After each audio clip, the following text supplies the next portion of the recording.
Hello and a warm welcome. This is Morning Asia and I'm Tanya Francis. Welcome to the show.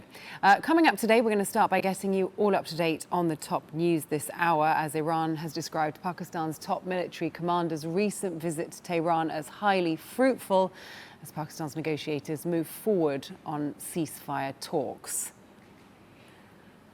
And in today's morning paper review, headlines spanning China, Pakistan and beyond, from Beijing's warning over Iran sanctions to Pakistan's improved credit rating and a major corruption crackdown in China. And in today's spotlight, from religion to her relationship with her mother, British-Pakistani comedian Salma Habib Lyons is on the show. She's just finished a 10-day run at the Edinburgh Fringe Festival, and she'll be on the show to tell us all about it. There we go, lots of news on the way. First up, we're going to review the papers from today. These are obviously the e-papers. So the breaking news story about peace negotiations between Tehran and Washington aren't necessarily featured, but let's look at what the top front pages across the world have been showing this morning.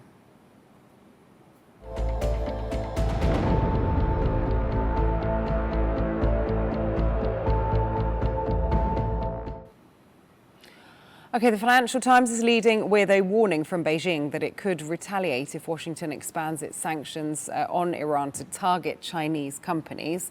The story comes after the United States announced tougher measures against Iran, putting pressure not only on Tehran but also on countries and businesses that continue trading with it. So China is particularly important here because it's a major buyer of Iranian oil. So wider secondary sanctions could directly affect these Chinese companies. So the paper says that Beijing has made clear that it opposes unilateral sanctions that are not backed by international law or the UN Security Council. And at the same time, Chinese officials are calling for the situation to be brought back towards dialogue and negotiation.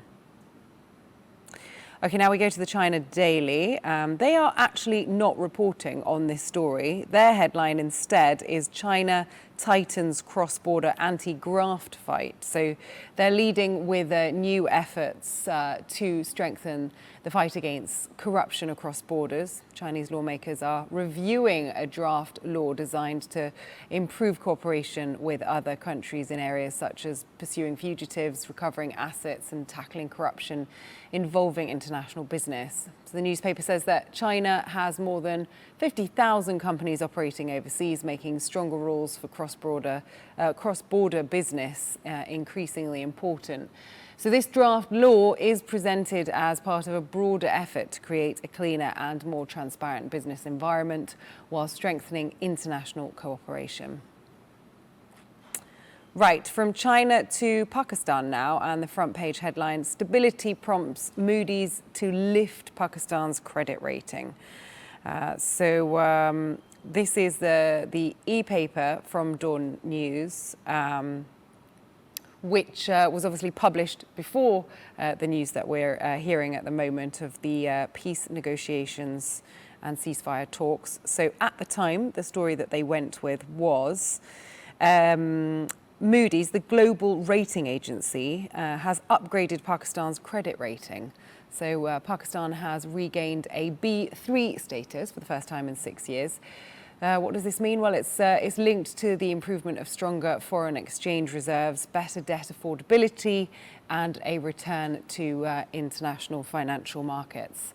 But Dawn is careful not to suggest that the economic problems are over. The paper points out that Pakistan's revenue base remains narrow, and there are still constraints around attracting investment and stimulating high productivity and economic growth. OK, so to India next. Let July 20 probe kick off. SC, Supreme Court on plea to widen remit. That's the headline from the Hindustan Times. A focus on the Supreme Court's decision concerning the inquiry into the July 20th protests in Delhi. The paper reports that the court has indicated that the 5-member high-powered inquiry committee, headed by Justice R. Subhash Reddy, should be allowed to begin its independent investigation into allegations of excessive use of force during these protests. So the petitioners are also seeking a wider investigation into the alleged role of former Union Home Minister Amit Shah and senior government and other police officials. So the dispute is not simply about the protests themselves, it's also about how broad the official inquiry should be and who should come under its scrutiny. To Bangladesh next, the Dhaka Tribune looks at the growing problems surrounding fertiliser supplies, with farmers facing shortages and higher prices. So the headline, what is driving shortages and price hikes? It's a question. The newspaper points to several factors behind the pressure, including distribution problems, disputes involving dealers, high seasonal demand and gas shortages. So together, these problems are tightening local supply at a time when farmers need fertiliser to cultivate their crops. Next up, right to the Australian next. Labour's insurance rebate change entraps 1.2 million pensioners. So the Australian is leading with a warning that changes to private health insurance to the rebate could affect around 1.2 million pensioners. The newspaper says that the changes are expected to affect older Australians who rely on private health insurance, with concerns that some pensioners could face higher costs or reduced access to private cover. The story highlights criticism from the private health insurance sector, which argues that the changes could put additional pressure on older and lower income Australians. So the government is, however, looking at ways to reform the system and manage the cost of health insurance rebates. The front page also carries another prominent story, robotics gold rush. You can see in the big banner image on the top, another story in the paper today, the growing commercial interest in robotics and the rapid development of new technology. Now, finally, we're going to go to the UK and the front page of The Guardian. Back review on electoral reform, MPs tell Burnham. So The Guardian reports that Prime Minister Andy Burnham is facing pressure from Labour MPs to move ahead with a major review of electoral reform. The paper says almost 100 Labour MPs are backing a call for a new national commission. The issue is politically significant because the government is considering how Britain's voting system could develop or change before the next election. So supporters of this reform argue that proportional representation would make Parliament more representative, while the government would still have to decide exactly how and when such changes could be introduced. Now, as you can see there, the front page has also got a major tribute to Dolly Parton with the headline, "I always wanted to be a star.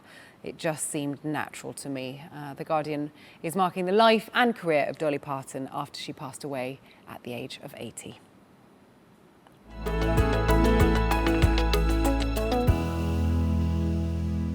Right, let's get you an update on the weather now. We're going to start in Pakistan. Islamabad's going to experience hazy sunshine, very warm conditions, a maximum temperature of 36 degrees, while minimum will drop down to 26. Skies are going to remain generally clear, although the heat will become quite intense during that afternoon wave of sunshine. Residents are asked to stay hydrated and not go outdoors during those sort of peak hours in the middle of the day. Now, moving to Beijing in China, the weather is going to be cloudy, humid and somewhat cooler than we've seen in recent days. A morning thunderstorm is also possible in parts of the city, followed by the possibility of a shower during the afternoon as well. Maximum temperatures will peak at 27 degrees, while minimum will drop down to about 21 degrees. Now in Riyadh, they're still experiencing very intense summer heat there. Sunny, very hot conditions throughout the entire day. Maximum temperatures shooting up to 45 degrees, dropping down to about 29 or 30. That heat's going to be particularly dangerous for anyone spending extended periods outdoors. So in this part of the world as well, residents are definitely advised to stay indoors and stay cool and stay outside of away from direct sunlight. We're going to go to Istanbul now. Plenty of sunshine and breezy conditions are going to be developing throughout the afternoon. Maximum temperatures will reach 30 degrees. Lows will be around 22 as they head into their evening, but overall it should be a warm and pleasant day, although that afternoon breeze may become a bit more noticeable as temperatures drop down a bit. So take a little jacket with you if you're headed out. Now to London, the weather's going to be mostly cloudy and warm with a couple of showers possible during the day. A real mixed bag of weather as London transitions between the seasons. Highs of 26 degrees, lows of 18, but they could see all sorts of weather, cloud, rain and sunshine. So take an umbrella if you are headed out and about, because you don't know what's coming. Now, across the Atlantic in Washington, we're going to see partly sunny conditions, warm temperatures, highs of 31 degrees, minimum will drop down to 21. A thunderstorm possible in later on in the day, although overall daytime weather should remain relatively favourable and nice. Now, meanwhile, in New Delhi, it's going to remain hot and humid with a thin layer of cloud for them to wake up to, and a thunderstorm in 1 or 2 spots with maximum temperatures of 33 degrees. Now, humidity will make conditions feel considerably warmer, so residents should take precautions against heat and remain prepared for any sudden thunderstorms which Delhi might see today. Heading north to Moscow, the weather is going to be quite cool there. The city's going to see a couple of showers in the morning, and that's going to be followed by a mixed bag of cloud and sunshine. Maximum temperatures will reach 18, while the minimum will fall down to 10 degrees, just hanging on in there in the double digits. Breezy conditions may add to that chill, particularly during the morning and as they head down into the sort of cooler temperatures in the evening. Finally, we go to Paris in France. It's a warm day there, a mixture of sunshine and clouds. Maximum temperatures peaking at 29 degrees. Minimum will drop down to 19. A stray thunderstorm is possible as well during the evening. So planning outdoor activities, keep an eye on those changing conditions. So all in all, mixed conditions throughout the day. So hello again. Now, every day we put someone in the spotlight to hear their story. And as it's one of the biggest comedy festivals in the UK happening at the moment, the Edinburgh Fringe, we've been speaking to Pakistani comedians taking their humour to the stage there.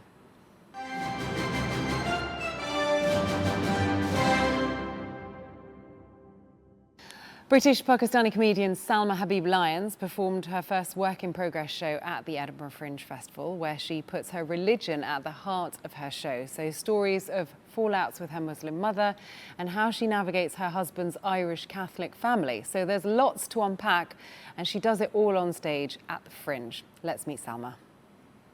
Salma, there you are. Tell me, how are you doing? How you've just come back, or are you still in Edinburgh? How are you feeling? It must zap your energy, but also revive you at the same time.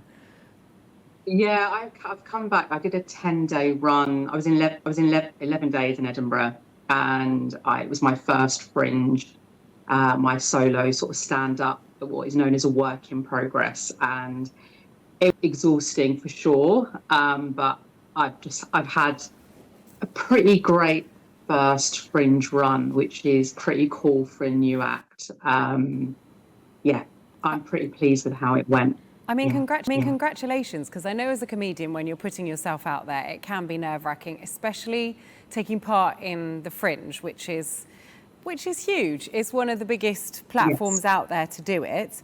How did your work in progress performance sort of go? What was the content that you were exploring? So essentially, it is a show about me and my mother, but within that, I'm touching upon about being a British Pakistani from a Muslim background, married to an Irish Catholic. I talk about my children. I talk about race. I talk about the conflicts and the competitions that happen in that space. So it's gone down really well. I mean, I had Soho Theatre came to see it, which is pretty cool for a new act. Yeah. I can't say too much. I had a pro comic who came to see it too. To be fair, I put it on my social media. Share it with us. That was pretty cool. And the audience reviews on the whole were really positive. And I think it's the first time I had a lot of British, Scottish, Pakistanis as well. Oh, wow. Coming to see the show, because that's the other thing I will say, if it's okay to say it, is that I am one of very, very few British Pakistani women on the circuit. And I wanted to hear about your experience of being a British Pakistani woman on the comedy circuit in London. What's that like? Do you meet many other women like you who have similar stories to tell or similar comedy to share?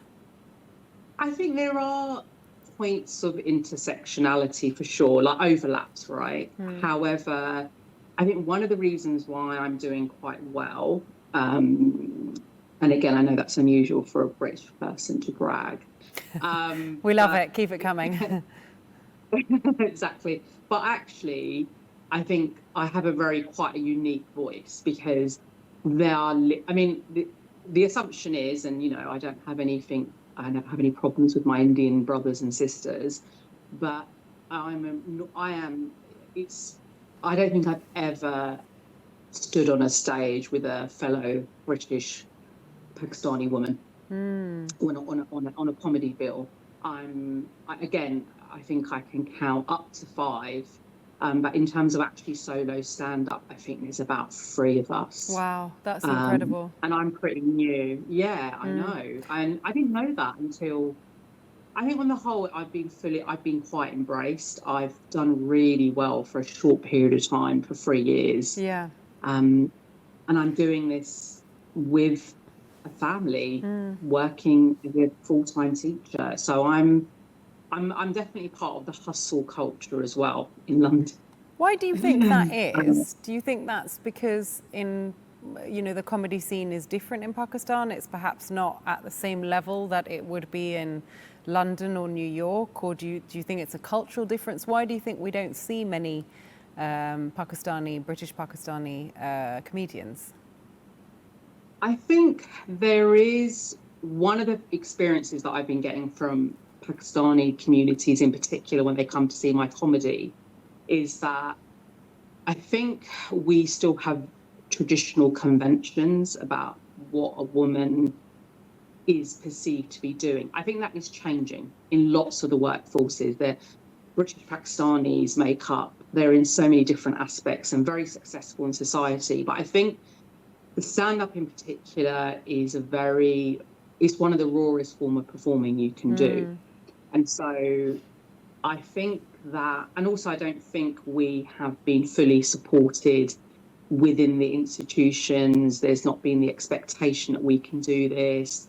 And obviously I'm changing that to some extent.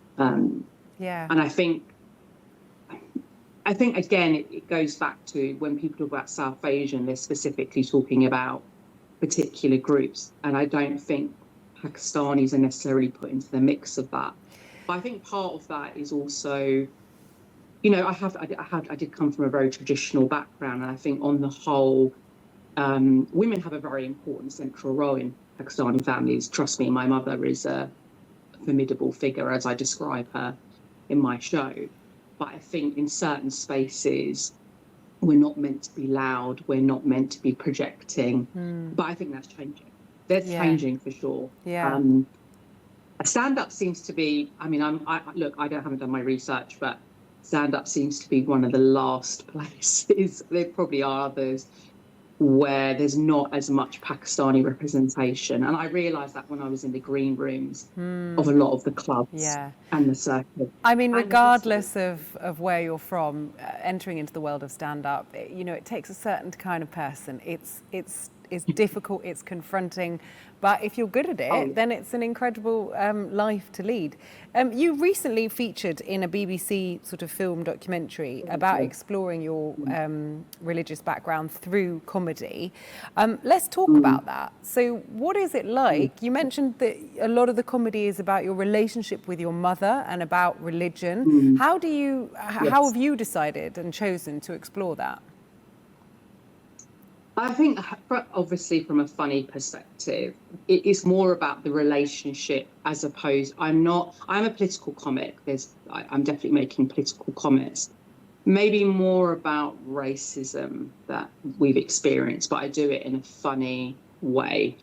But I would say in terms of, it's more about the relationships within the families that I'm exploring, as opposed to making a commentary about my Muslim background. Does that make sense? So it's more about the interplay of relationships rather than a social commentary on the specific religion, because although I'm a political comedian, I'm very much about punching up rather than punching down, which in the current climate,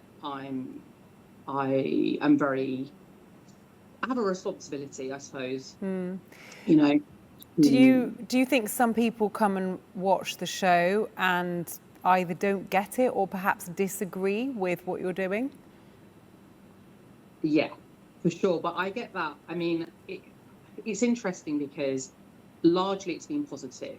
But the truth is that you cannot be liked by everybody. And actually, it's not just Pakistani people that have not necessarily liked my show. I have plenty of white English people who, before I've even opened my mouth, are folding their arms. You know, because that's the climate that we're in at the moment. And also, it's being a woman, first and foremost, I would say. And then it's my background, etc. So the thing is, I don't want to be a people pleaser to everyone. I'm not everyone's cup of tea. And that's good. That's okay. Because otherwise then you're just beige and you're average. So everyone has a unique voice on the circuit. The ones that are good, in my opinion, and they're the ones that stand out. So that's the reason why I stand out, because I'm not trying to please everybody. I can only speak my truth in a funny way. That's it. And not everyone agrees with that, and that's okay. I mean, you know, I'm fortunate at the moment that I have enough of a cross section of the communities, different, as I call them, my tribe, who like my comedy. And that's what you need. You need to find your audience. And did you say that you married an Irish Catholic man? I have. So then, I mean, there's a lot to unpack on stage, isn't there? Yeah, there is. There really is. And the thing is, it's really interesting because my family and Sean's family, my husband's, they are so, I mean, like my parents, you know, my family absolutely love Sean. Oh, that's really good. And I know, and I think, you know, and Sean got to meet my nan before she passed away. She came over from Pakistan. And so my family is really, you know, as much as I say traditionalist, they're in some ways so open-minded, but then to some extent, that's a very immigrant story, having to come over and open some of the doors that I can now walk through, and that's down to my family, really.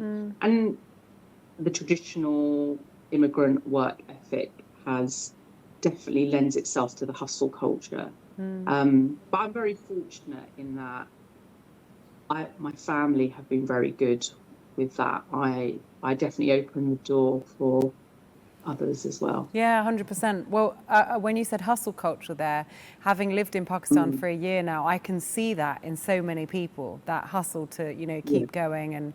And what's your connection to Pakistan at the moment? And have you got anything that you feel particularly connected to when it comes to the country or the culture or the place? I mean, obviously a lot of my connection comes from my family, first and foremost, my parents, especially. I don't know. I mean, I don't know if you're going to put this in or not, but it's okay. But I lost my dad in February. Oh, I'm so sorry to hear that. Thank you. It was really hard. Yeah. I was actually at Leicester Hospital when I found out. And so the connection to Pakistan has been quite. My aunt had come over from Pakistan. Sorry, I missed that. Where were you when you found out? I was at Leicester Comedy Festival. Oh, wow. Okay. Yeah, so the comedian's life. And so I've had a lot of, like, obviously family have come over, and I've had this real intense experience of, you know, I've had the funeral and just how beautiful, like, the prayers are, and just how the community came together. And obviously my aunts came over from Pakistan as well. So there's been that. My mum's obviously due to go out. She goes out quite a lot. I haven't been able to as much. And I had a real connection with my nan in Pakistan. She was probably one of the most enlightened. If my students ask me, I'm a teacher, if they ask me who inspires me the most, it's my nan, you know. Aww. So that is a big thing. That is a big thing, isn't it? I think perhaps talking about, you know, the relevance of this is important because and it informs a lot of your comedy, I imagine. But it is a big thing, and you can sort of maybe help guide this conversation. Sure. To bring in someone from a different faith and from, you know, a different part of the world, and family is it's such an important thing here in Pakistan, the family that you have and the family that you're going to grow. Yeah, yeah, it is. And I think the thing is, I think with Sean, I think he's always been very respectful and of my family. And I think my parents never pressured him into my husband's a practicing Catholic. Mm-hmm. So, and again, people assume that we are not open-minded in that way. And my family have never had an issue with that. I mean, if anything, there seems to be a point of commonality, you know, within that. And I think that's the point, is my parents see me happy, healthy, in a loving marriage. We've been together for over 25 years. Wow. Talking about continuing, what do you want to happen next? So you've obviously had 10 days up in Edinburgh, testing out some of your content. Is it to now kind of choose what you would take to a show that you'll then travel with, or host a number of different comedy clubs? How does it work? What do you want next?